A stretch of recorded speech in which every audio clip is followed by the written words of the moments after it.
So I literally finished this entire book and was gathering my thoughts for my review, and I suddenly couldn't remember the main character's name. Then it dawned on me that he was never given a name. You ever have that happen? You don't even realize it the entire time you're reading the book?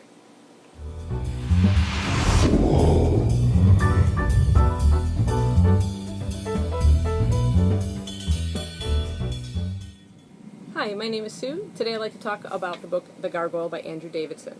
This is a work of adult fiction that has a lot of ties to Dante's Divine Comedy, and in particular Dante's Inferno. It is the story of one man's descent into his own personal hell and his search for salvation. Now, as I came to learn through the notes at the back of the book, and I never would have spotted this, there's an acrostic within the book. The first letter of each of the 33 chapters forms the phrase, "all things in a single book bound by love," which is apparently from Dante's Paradiso. In a sense, this book is also a love story through the centuries.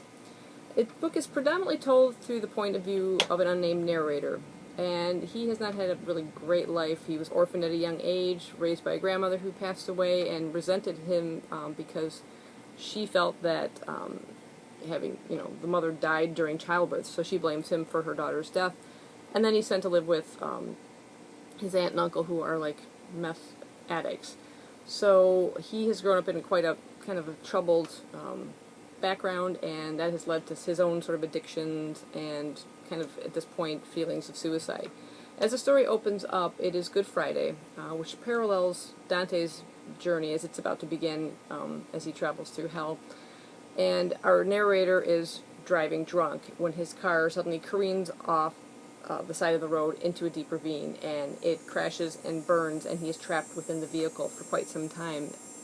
And the book goes into quite gruesome detail describing him feeling himself burning, and it's not for the faint of heart, I will tell you that. It goes into quite a lot of detail about that, and then hit by a bug.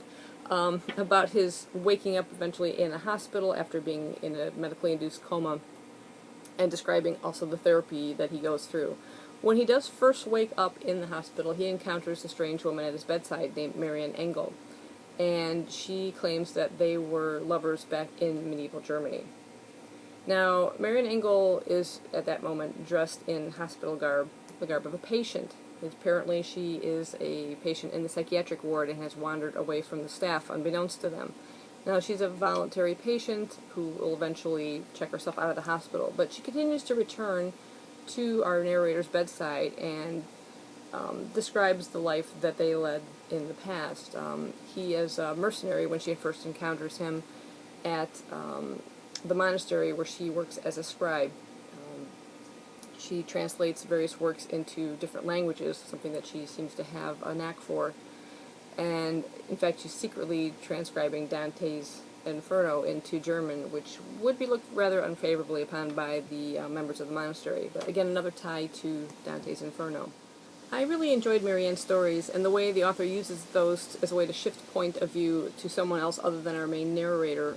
We get a little bit of a shift in time. We go back to the 1300s and then back again to present time.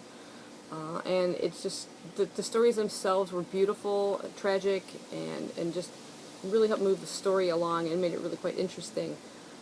Marianne's an interesting character in her own right, and as our narrators listen to these stories, his disbelief in what she's saying kind of starts to falter, and maybe she's crazy, maybe she's not. I mean, he's sort of unsure. Some of the things she recounts to him, he's questioning, you might say. Now, having really no close ties to anyone else or any family left in his life, he has nowhere else to turn to once he's released from the hospital, and she insists that he comes back with her, and Marianne says she will look after him and take care of him and help him go through all the therapies and things that he needs to. And there's where he learns of what she does for a living. She's a sculptress. She sculpts grotesques, also sometimes referred to as gargoyles. That's where we get the title of the book. Grotesques are not waterspouts like gargoyles are at the tops of buildings, but she's a bit of an obsessive sculptress when she starts to work. She feels compelled to free these creatures from the stone, kind of like Michelangelo would describe his work. He didn't carve a figure out of stone, he freed it from the stone. And the story, as it unfolds, seems to be working towards a certain conclusion. I will say it was a bit obvious where that was going, but I still enjoyed the story. I was very compelled by the narrator and the stories that Marianne told and how it all ties together. There's lots of really interesting additional characters in terms of the hospital staff and the therapists and things that help him through his journey as well. And I found this a very fascinating book, difficult to put down, a little slow paced in some spots, but you were still compelled to find out what was going on with this character and what the ultimate conclusion would be to it. So I definitely recommend picking this one up again. There are some definitely adult content with regards to some of the descriptions in it and the character and his past. I didn't mention, but he was a porn star, so there's, discussions in here that would not be appropriate for younger readers, but it is very, very moving, very intriguing story, and I highly recommend you pick it up. I hope you guys enjoyed this review, and I'll see you again next time. Bye-bye.